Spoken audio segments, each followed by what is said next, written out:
And joining me now is the number 2 Democrat in the United States Senate. It's Dick Durbin of Illinois. Senator Durbin, welcome back to Meet the Press, sir. Good morning, Chuck. Before I get to what Tuesday will look like, let me ask this. Are there any active negotiations happening right now between your leadership team, yourself and Senator Schumer, and Senator McConnell, Senator Corner, and the Republican leadership team? I checked, and as of late last night, there really had not been an exchange, for instance, of the McConnell memo, which is supposed to kick off this entire trial.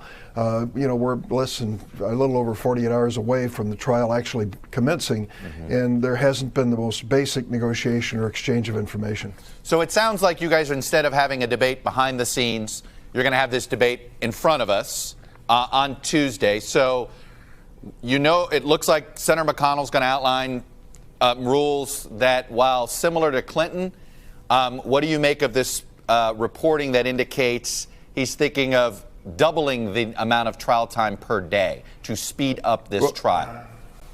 Chuck, as you said in the opening here, Donald Trump is on trial for impeachment, and the jury, of course, will be 100 senators. But the Senate itself is on trial, as far as I'm concerned, and the jury's the American people. The question is whether or not we are going to have a fair trial, whether the members of the Senate are going to be loyal to the Constitution or loyal to the President. A fair trial, everyone understands, involves evidence. Evidence would be documents and witnesses. We know the President has refused to provide documentation beyond the July 25th telephone memo, and he's refused to provide basic witnesses who actually heard what happened on that conversation and saw what happened afterwards. So at this point, the Senate is on trial. And I hope at the end of the day, enough Republican senators will understand history will find you. Make certain that you make a decision that you can live with in terms of our Constitution and your own professional career. So explain what you're going to try to do on Tuesday. He's going to introduce rules outlining this. There's going to be some debate. What power do you have other than rhetoric? Well, it's an interesting situation. The Senate members, by and large, are silenced. We can make motions. We can amend motions that are made before the Senate. The argument for those positions will be made by House managers on the Democratic side and the President's legal team on his side. There may be some rulings by the Chief Justice presiding over this, but ultimately the decision is made by majority vote of the United States Senate as to the process we follow. Does this mean you have to be working with Adam Schiff, Jerry Nadler, the House impeachment managers, on certain Senate rules that you're going to debate, since they have to do the debating on your behalf? Well, it goes without saying that on both sides, giving a heads up and fair notice to the managers as well as the President's defense team on the Republican side is necessary if they're going to have to argue the position of the motions that we make. So that means you have to essentially work with Adam Schiff to make these. Let me ask you this. What motions are you going to call for on Tuesday that Mitch McConnell's going to try to stop? I don't know exactly what will transpire. As I mentioned, we don't know what the McConnell memo or resolution includes as we start up. But we've been very open about this. Chuck Schumer and the Democrats in the Senate have said, let's bring in the witnesses, let's put the truth before the American people and let them join us in judgment.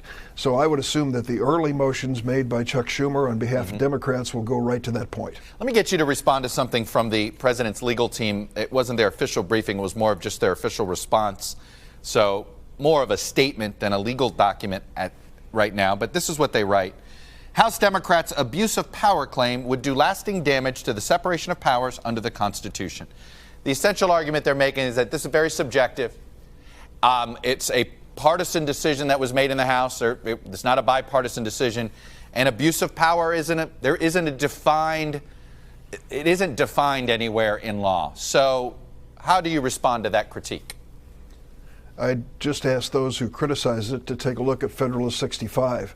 Alexander Hamilton, not the musical, the real Alexander Hamilton, actually spoke out about what this trial gets down to. They were saying at the beginning that the standards are treason, bribery, high crimes, and misdemeanors. And it goes beyond the commission of a crime. Alan Dershowitz takes a very unique position saying a crime must have been committed. But when it comes to the abuse of power of the office, if the president misused the office for personal political gain, that to me is in the realm of what they considered in high crimes and misdemeanors and the abuse of power. The accusations in the documents that Lev Parnas, the Giuliani associate that is now, I guess, cooperating with the Southern District of New York, looking perhaps for some leniency here. We don't know what his motive is to release all this information. How do you plan to get that evidence into this trial, since it's not clear there's an avenue for it? Well, I think it all depends on 4 Republican senators. They have to join us in really the pursuit of truth to make sure the American people hear the whole story. Whether that includes Mr. Parnas or not, I can't say. We have 4 witnesses that we believe are essential to start this conversation and to put the evidence before the American people. He has confirmed many of the suspicions we had about this Giuliani effort on behalf of the president and how far it went.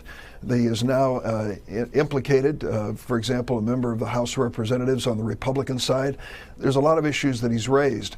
But in terms of whether or not he or anyone associated with him is called as a witness, most of us believe the trial should start with the 4 basic witnesses we've called for. I understand that. But if you get 4 or more Republican senators to agree with you on that, but they basically say, yes, but the president gets to call a set of witnesses that they want to call too, are you comfortable with that outcome if it means one of those witnesses may have the last name of Biden?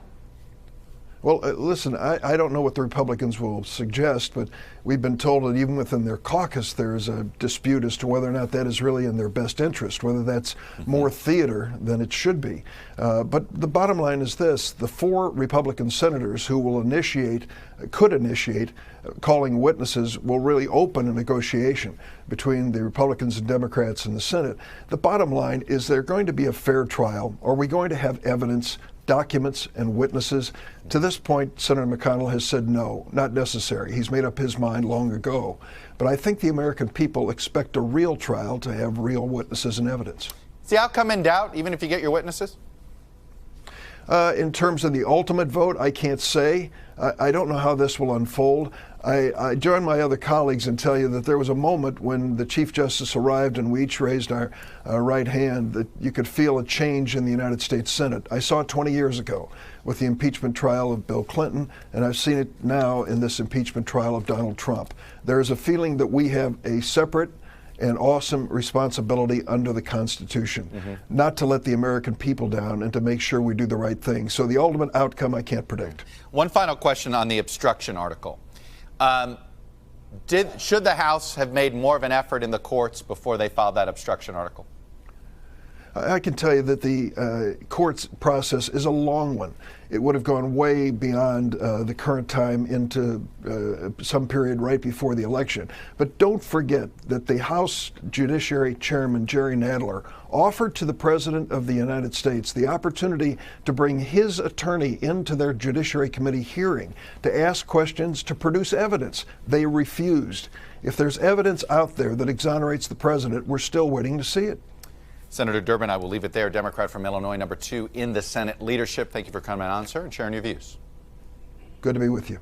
Hello from Washington. I'm Chuck Todd, and thanks for checking out the Meet the Press channel on YouTube. Click on the button down here to subscribe, and click over here to watch the latest interviews, highlights, and other digital exclusives.